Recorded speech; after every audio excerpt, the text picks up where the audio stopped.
तुम कितने बढ़िया हो, कितने गड़बड़ हो, कहां पर तुम अटके हुए हो, ठीक सुनोगे और इन बातों पर विचार करोगे तो आपकी वास्तविकता आपके सामने आ जाएगी कि हाँ, यहाँ पर मैं अटका हुआ और ये पक्षपात है मेरे अंदर में, ये सत्संग बताता है। और ऐसा नहीं है, वास्तव में जो संत बताते हैं वो संत कभी झूठ नहीं बोलते हैं। क्यों? कहीं भी कोई भी बात 3 प्रकार से सिद्ध होती है।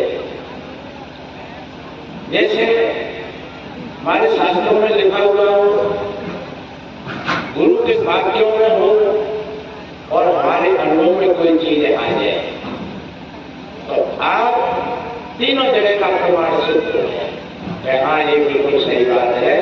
लेकिन शास्त्र में भी ऐसा लिखा हुआ है और गुरु महाराज भी बता रहे हैं, और जब हमने देखा झांक करके तो हमारे अंदर में कोई चीज है। अच्छा, गुरु जी तो वो बता रहे कोई बात, और मैं तो शास्त्र में लिखी और मैं तुम्हारे अनुभव में आई और फिर तुम अटके वही बात है। भाई, हमारे गुरु जी ने कह ली है और हमारे गुरु जी ने कहा है तो बिल्कुल सत्य कहा है, तो समझ लो कहीं न कहीं आपके गुरु जी ने आपको धोखा दिया है। अर्थात जब तुम्हारे गुरु जी ने जो कुछ बताया है और शास्त्र में भी होना चाहिए और तुम्हारे अंदर में भी होना चाहिए, तब तो ठीक है। और गुरु जी ने तो बता दिया है, लेकिन तुम्हारे अंदर में वो बात नहीं घट रही है तो तुम कैसे मानोगे उसको? शास्त्र में नहीं लिखा है तो तुम कैसे मानोगे उसको? अच्छा, कोई शास्त्र में तो लिखा हुआ है लेकिन गुरु जी नहीं बता रहे, उन्हें हमारे भीतर वो बात घट रही है। जैसे कहीं लिखा हो कि गधा के सींग है, तो कहाँ लिखा है? कहीं नहीं लिखा है, और न वो वर्तमान में देखने में आ रहा है, तो गधा के सींग होते ही नहीं है। और तुम कहोगे नहीं भाई, वो तो लिखा हुआ है, पहले ऐसा होगा। तो ध्यान रखो, वो कहीं किसी ने लिखा है तो किस हिसाब से लिखा है वो सही नहीं लिखा है, या तुमने अपनी मनमुक्ता से कोई बात मान ली है। शास्त्र में भी नहीं लिखा है, कारण कार्य की व्यवस्था से भी अलग है और गुरु भी नहीं बताते हैं, तो समझ लो कि तुम अपने मन की धारा में रह रहे हो, तुम समझ नहीं पाते। इसलिए शास्त्र में कहता हो और गुरु वाक्यों में भी हो और हमारे भीतर में भी वो बात घट जाए तो आप मान लेना। देखिए, वह शास्त्र भी कह रहा है, हमारे गुरुदेव जी भी बता रहे हैं और हमने अनुभव करके देखा है, ये बिल्कुल सही है। इसको कहते हैं तीनों कालों में सत्य। वो कहीं नहीं घट रहा है, शास्त्र में भी नहीं घट रहा है, सिद्धांत में भी नहीं घट रहा है और व्यवहार में भी नहीं घट रहा है। तो महात्मा लोग बोल रहे हैं, हमने भी निवेदन किया है, आपका भगवान, आपका परमात्मा आपसे अलग नहीं है, क्योंकि गुरु बता रहे हैं और शास्त्र भी कहता है, गीता में आया है ईश्वर सर्वभूतानां हृदय स्तुति अर्जुन। ये अर्जुन, ईश्वर समस्त भूतों में विराजमान है, इसीलिए सर्वभूते हितारतः, समस्त भूतों के प्रति आप अपने हित की भावना बनाओ। ऐसा रामायण में कहा है कि राम ही केवल प्रेम प्यारा, जान ले जो जानहार। अब रामायण में लिखा हुआ है, बाबा तुलसीदास जी से किसी ने पूछा होगा कि भगवान क्या भोजन से राजी हो जाते हैं? बोले नहीं। क्या भगवान कपड़ा वस्त्रों से राजी हो जाते हैं? बोले नहीं। क्या भगवान कोठी कार बंगला से राजी हो जाएंगे? बोले नहीं। तो कैसे राजी होंगे? तब उन्होंने कहा कि राम ही के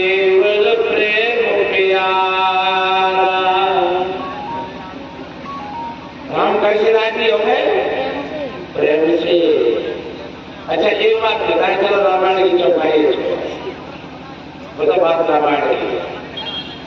आपको कोई बुलाए और 3600 प्रकार के भोजन आपके सामने रख दिए जाए, आपको 9 करोड़ की कोठी में बैठाया जाए, लेकिन उसके अंदर में अगर प्रेम नहीं हो तो क्या तुम उस भोजन को स्वीकार करोगे? क्या तुम उस कोठी में रहना अच्छा लगेगा तुमको? क्या वो 50,000 का बेड तुमको उस पर नींद आ जाएगी? तो आपको कौन सी चीज अच्छी लगी? प्रेम। अगर प्रेम ही है कोई आपका, तो आप किसी पेड़ के नीचे किसी झोपड़ी में बैठ करके और तुम बढ़िया सूखी रोटी चटनी से बड़े प्यार से खा करके और आनंद के गीत गाते, तो तुमको क्या प्यारा लगता है? प्रेम। तो प्रेम जब हमको प्यारा लगता है तो हम प्रत्येक प्राणी से प्रेम करें, और प्राणियों से प्रेम करना ही राम से प्रेम करना है। प्राणियों को परेशान करोगे तो आप राम को ही परेशान कर रहे हैं। प्राणियों से बैर करोगे तो आप राम से बैर कर रहे हो। इसलिए महात्मा जी कितनी बढ़िया बात बोल रहे थे, सिया राम में सब जगह जाए। पर ऐसा हजारों कौलों की बात को बार बार याद है, सिया राम में सब जगह जानी। कहीं कोई बोल रहे होंगे कोई महात्मा के शास्त्री और बाई दूध बेचे वालों भैया सुने हो, और वो लट रो आए, सिया राम में सब जग जानी, करो प्रणाम जोर जुग पानी, सिया राम में। और कहते कहते कहते कहते घर में पहुंचे दोनों आदि भूले। अब सिया राम में सब जग जानी, अरे आदि कहाँ रहेगी?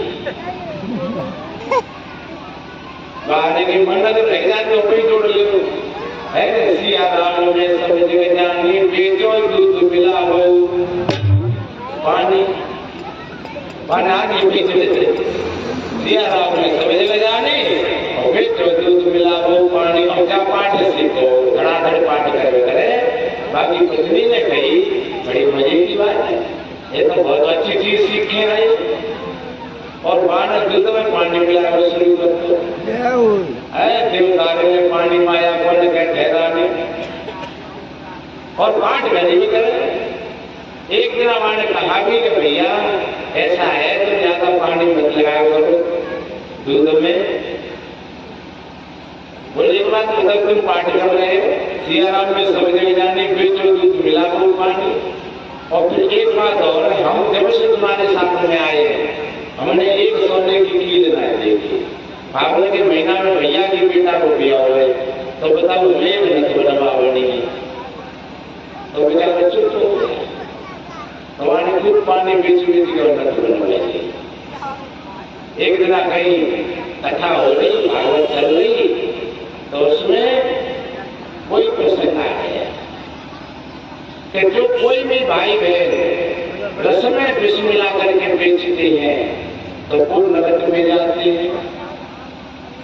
एक सज्जन खड़े होकर के बोले कि भैया महाराज रस में विष का क्या मतलब है?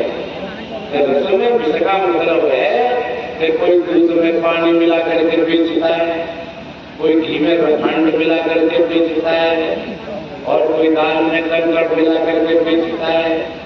जो खाद्य पदार्थों में और अखाद्य चीजों को मिला करके बेचता है तो वो रस में विष है, और इसका परिणाम भोगना पड़ेगा। एक सज्जन ने कहा तो महाराज अगर कहूंगे ऐसा करो तो भैया हमारी शास्त्र में लिखा है कि आप गंगा जी में स्नान करिए, और अगर गंगा जी में स्नान नहीं करो तब भी कोई बात नहीं है। 400 कोस की दूरी से कहो, हे गंगा महारानी, हे गंगा महारानी, हे गंगा महारानी, हमारे पाप कट जाए, तो सब पाप कट जाएंगे। ऐसा हमारी भागवत में श्लोक लिखा हुआ है, गंगा गंगे सतेरपि मुच्यते सर्व पापेभ्यो विष्णु लोक से गच्छति। हे गंगा महारानी, हे गंगा महारानी, ऐसा कहने से मुच्यते सर्व पापेभ्यो, सारे पापों का नाश हो जाता है और विष्णु लोक तमसो गच्छति और उसको विष्णु लोक की प्राप्ति होती है। ध्यान रखो, ये कच्ची बात है। हमने गंगा मैया से पूछी, गंगा मैया तो मेरी है। बोले क्यों भैया? अरे दुनिया के लोग आकर सब पापन में छोड़ जाते हैं। गंगा मैया ने कही भूखा को मैली, हम लोग तो समुद्र दे देते हैं। वो आदमी समुद्र के पास पहुंचे, वो समुद्र दे गए, तुम तो गंदे हो गए।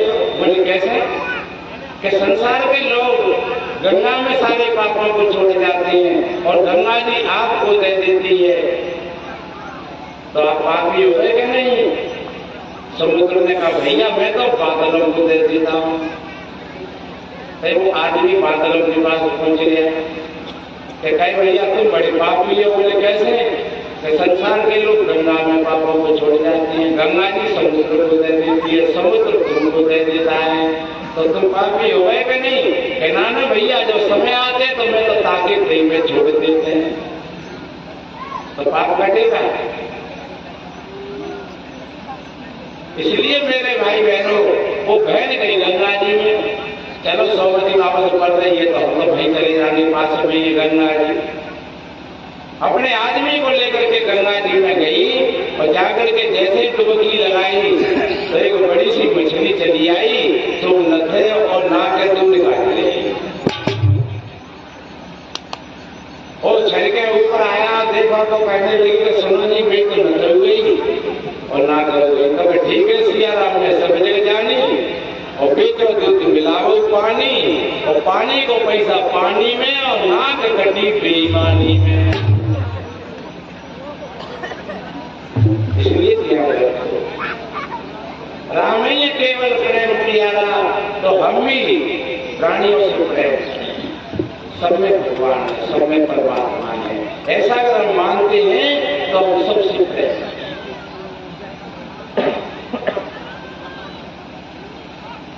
प्राणियों से प्रेम करना ही परमात्मा से प्रेम करना है। पति पत्नी में प्रेम हो, घर में बुजुर्ग हैं प्रेम हो। और देखो एक बात और बताएं, अपने घर के बड़े बूढ़े से ज्यादा बढ़कर के और कोई देवता नहीं हो सकता है।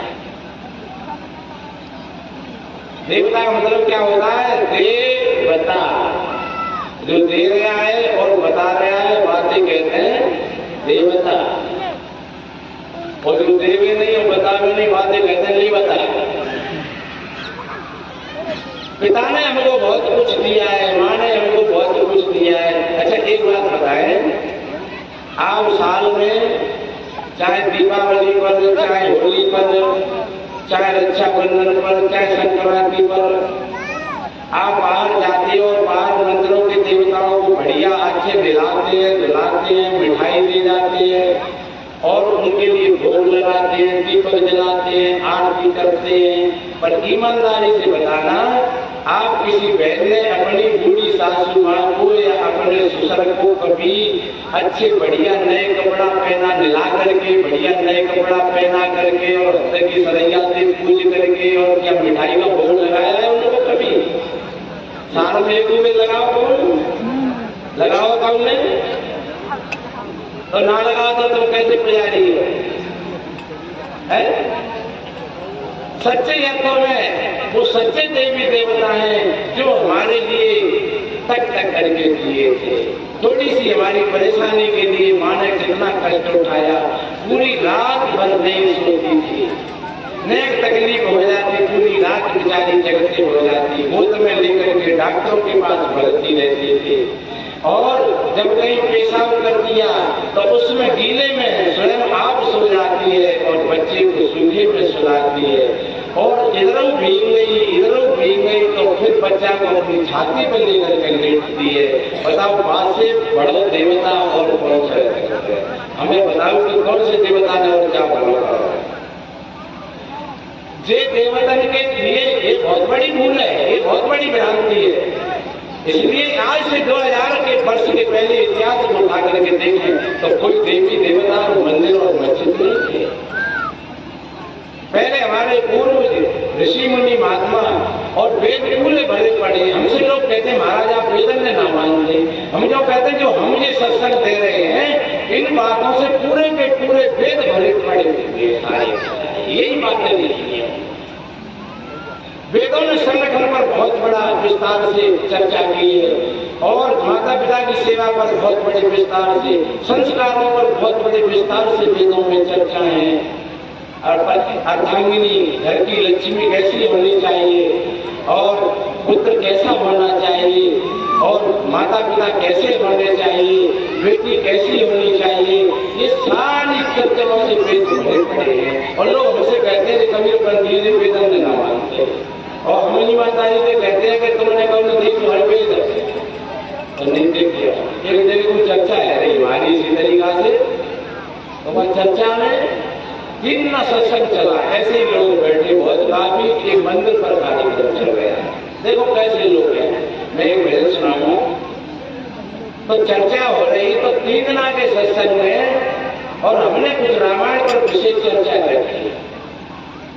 सत्संग पूरा हो गया और उन्हीं में से एक लाल भुजंगर बाबा बड़ी बड़ी जटाएं बंध रही और खड़ा हो गया और कहने लगा जनता मां होकर के देखा है तुम्हारे जीवन में जब महात्मा ने 3 दिना से माए सग देवी देवतन की और वेद शास्त्र को समझ लो खंडन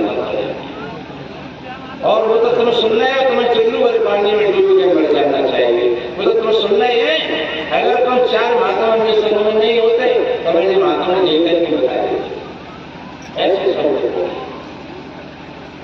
और वो गुरुजनों का काम है और हमें ले गो वो भैया वो गुरुदेव नहीं था, वो हमारा प्रेमी था, मित्र था। एकदम वो आवेश में आए वाले महात्मा हम ठीक है जगत की लेज बनाए देंगे 2 किलोमीटर ये महात्मा आए।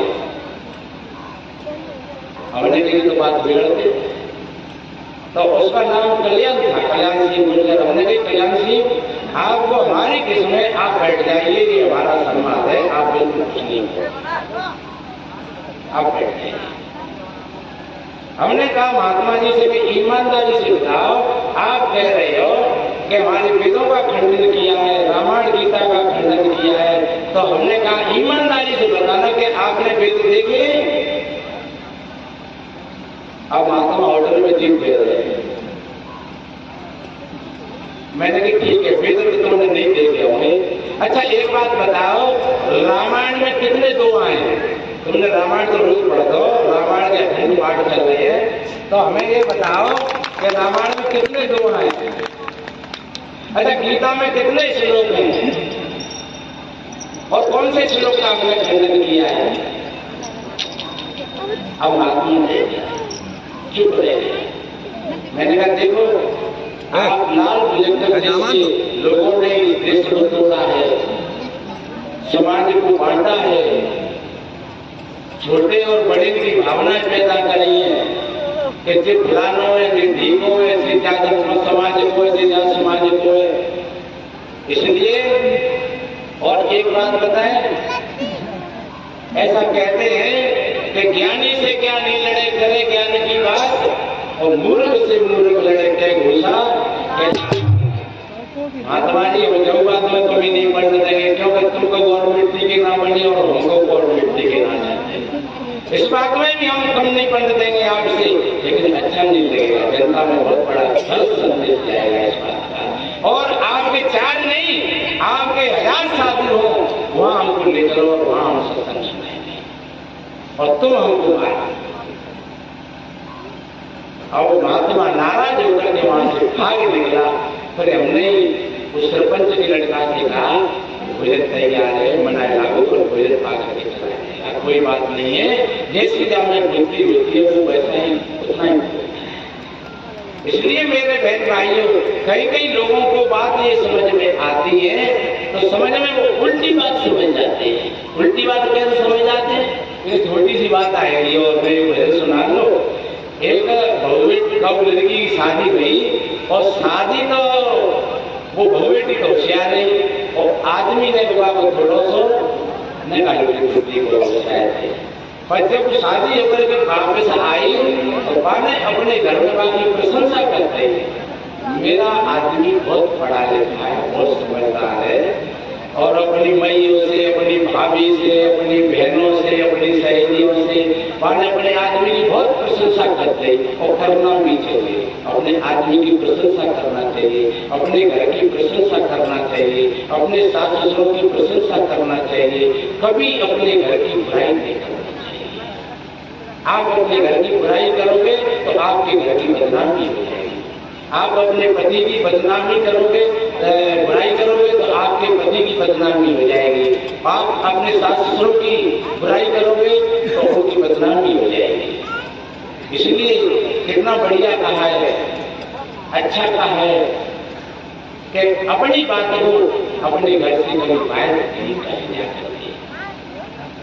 तुलसी पढ़ कर जाएंगे, दुखन कहिए रोए और भरण कमावे आप मन को आपा। तो इसलिए उस लड़की ने बड़ी प्रशंसा करते।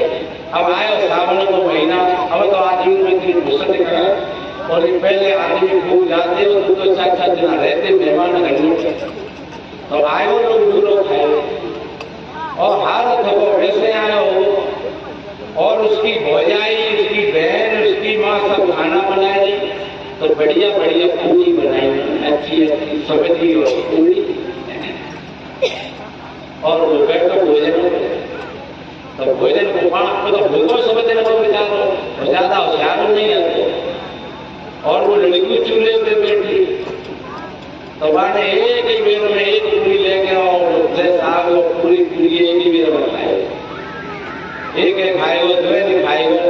अब भी सोच रहे कि मोनी तो जो कहती है बड़ा पढ़ा लिखो है, एक ही पूरी एक ही बेर में खाएगा, लिखे तो पढ़ा लिखो। लड़की ने इशारा किया, भाव में थोड़ी परेशान रह गई कि बच्चा जानते बात बिगाड़ती है। मैंने कितनी प्रशंसा करी और जाने बात बिगड़ती सब पूरी की। तो वो लड़की कहने लगी, इशारों कर रही कि उंगली तो उठाए मूड पति को समझावे नार, और एक एक पूरी में से 2-2 ग्रास कलमी है। माने कहीं मध्य टटिया नहीं है, अरे एक एक पूरी में कम से कम 2-2 कोर तो कर ले। पापा ने कहा समझिए जो कह रही है 2-2 था। अब एक पूरी में साग धरे, एक ऊपर से ढक्कन से लगाओ, 2-2 में खाए लग दो, और एक जाने अब भी और ज्यादा बहाने में हो जाने और ज्यादा बात बिगड़ती।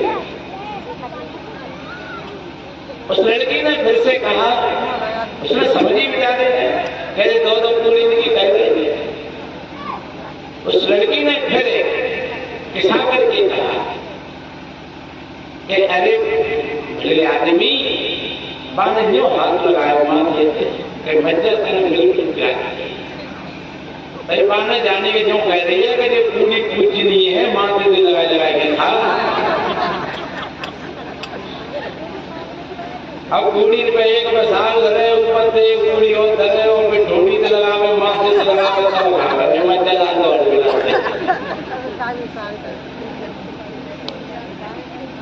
उसने अपने चूल्हे में आग मारी, क्रोध में आकर के कह रहे मध्या पजारे, अरे तू पहले जल रहा हो तैसो ही जब तो रही, एक एक खाए तो एक खाते है, तेरे तो और ज्यादा बात बिगाड़ते। तो कभी कभी मेरे भाई बहनों, जो संत महात्मा भी शहर में देते किसी ज्ञान की अच्छी, लेकिन हम उसको दूसरे तरीका से समझ जाते हैं। जैसे वो बहन उसको कुछ समझाना चाह रही थी, लेकिन वो कुछ और समझ रहा था उसमें। इसलिए ध्यान रखो, ये मानव का शरीर मिला है, कितना बढ़िया है। मैंने कहा राम ये केवल प्रेम प्यारा और जान ले जो जाना हरा, तो हमारा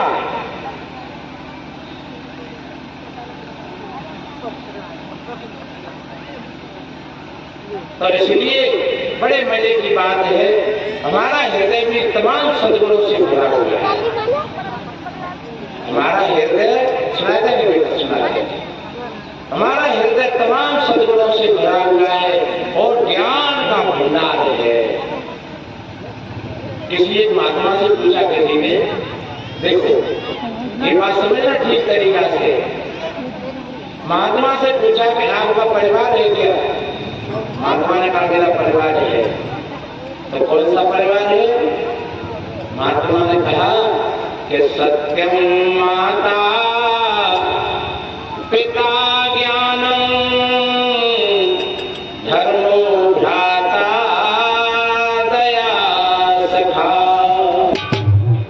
शांति पत्नी क्षमा पुत्रो सहेते मनुबांधवा। कितना बढ़िया परिवार बताया कि सत्य ही मेरी माता है, ज्ञान ही मेरा पिता है, धर्म मेरा भाई है और दया मेरा पुत्र है, क्षमा मेरा सखा है और शांति मेरी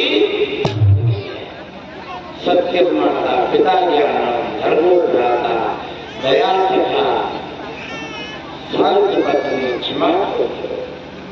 क्षमा मेरा पुत्र है। एक बात बताए नहीं, अगर आपसे गलती हो जाए आप क्षमा मांगिए, अगर दूसरे से गलती हो जाए तो क्षमा करें। अगर ऐसा नहीं करोगे तो एक बात बताएं, अगर वो लाल बत्ती में गाड़ी आ रही हो धकाती और कितने लाल बत्ती में आ रही हो धकाती लगाओ एक्सीडेंट हो। और एक अगर समझदार ड्राइवर है तो थोड़ी सी हरी बत्ती करके अपनी गाड़ी की साइड में ले तो एक्सीडेंट को क्या बोले। पतिदेव आए थे लाल बत्ती में लगाते हुए, तो कोई बेनिफिट समझदार हो तो हरी बत्ती कर ले और नेक्स्ट साइड कर ले। या आदमी आए हो थोड़ा समझदार हो और बात बताओ लग जाए कि मेरी पत्नी आप लाल बत्ती में गाड़ी तो बोले हरी बत्ती कर दी तो एक्सीडेंट से बच जाओगे ना। अच्छा फिर पतिदेव आए थे लाल बत्ती में और फिर पत्नी लाल बत्ती में दिखाओगे एक्सीडेंट हो आ जा गया यही ये मानो आ जा पड़ेगा है वो भैया। इसलिए मेरे बहन भाइयों अपने घर की परिवार की क्षमता को बनाने के लिए शांत पत्नी क्षमा सड़े थे अपने भीतर के परिवार को संभालिए। ये बाहर का परिवार साथ देने वाला नहीं है। किसी विद्वान ने कहा है कि साथी मित्र गंग के जल बिंदु पान तक परिवार के सब लोग चलेंगे शमशान तक। अर्धांगिनी बढ़ेगी तो केवल मकान तक बेटा भी हक निभाएगा वो अग्नि दान तक। यहाँ से तो आगे धर्म ही साथी बिना धर्म के तो अकेला रहेगा। यहाँ से तो आगे भजन ही साथी बिना भजन के तो अकेला रहेगा। देवन ये तो जिनका मिला रहेगा आय अपने जग का झमेला रहेगा। देवन ये तो कहता था तू दौलत कभी आएगी मेरे गाँव, पर ये तो बता धन हुआ है किसका गुलाम। समझा गए उपदेश हरिचंद्र कृष्ण राम, दौलत तो नहीं होती है होता है सतनाम। छूटेगी संपत्ति यहाँ की यहीं पर, छूटेगी संपत्ति यहाँ की यहीं पर। तेरी कम है ना अंधेरा रहेगा। देखेंगे तो दिन का अंधेरा रहेगा।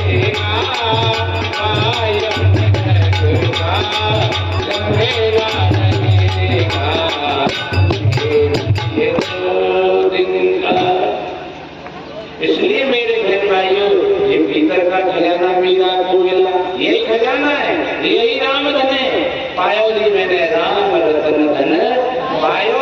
और कहाँ पायो? वस्तु बोली लगे मेरे सतगुरु करके मात्र सायो पायो जी मैंने राम रतन। ये भीतर का खजाना, जिसको ये खजाना मिल गया उनको शांति मिली। बता दें, एक राजा था, उसके महलों में बहुत रानी थी। ध्यान से सुनना, अभी एक भजन की कही है तो मैं सुनाऊंगा। लेकिन जब महलों में राजा जाता और जिस रानी के पास बैठ जाता, वही रानी उसके प्राणों को खींचती, उसकी खालों को खींचती। तो उन्हें हमारे लिए क्या करती है? और तमाम सोना चांदी महल दीवारे सारी चीजें तमाम, लेकिन फिर भी जब जब राजा महलों में जाता तो लगता कि मैं नरक में जाता। और कभी कभार जंगल के किनारे एक झोपड़ी थी, वहां पर एक भोली नाम की एक साधवी रहती थी। और जब महात्मा उस भोली बाई के जाकर के कभी दर्शन करता तो लगता कि मैं यहीं पर बैठा। एक दिन राजा ने कहा, भोली बाई, जब मैं महलों में जाता हूं, जिस रानी के पास में बैठ जाता हूं तो वही रानी मेरे खालों को खींचती है। और जब मैं आपके दर्शन करता हूं कभी तो लगता है कि मैं आपके पास बैठा। ध्यान रखो, जब भोली बाई के पास, तो भोली का हृदय बिल्कुल शांत था और संत का हृदय शांत होता है। तो भोली का हृदय इतना शांत था, भोली ने कहा, राजन आप कैसी बात करते हैं?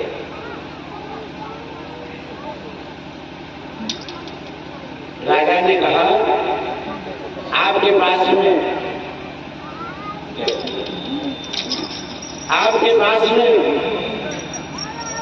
कोई बढ़िया कपड़ा नहीं है पहनने के लिए।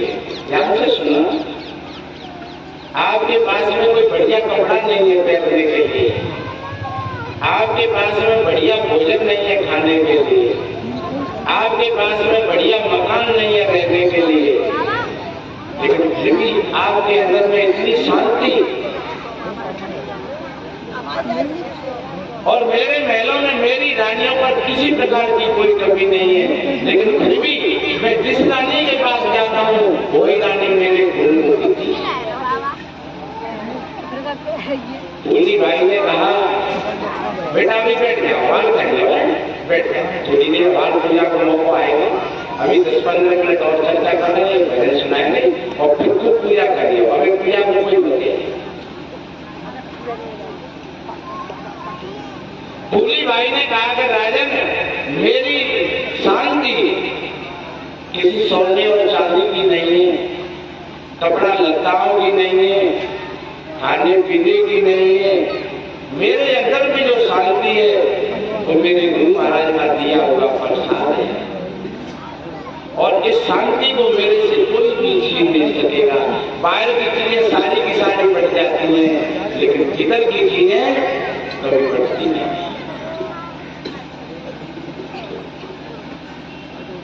राजा ने कहा, नहीं बैठ लेते हो या फिर सत्संग बोलने का? भाई एक बयान में 10 लोग थोड़े थे। हाँ, अभी पूजा कर लिए 10-15 मिनट।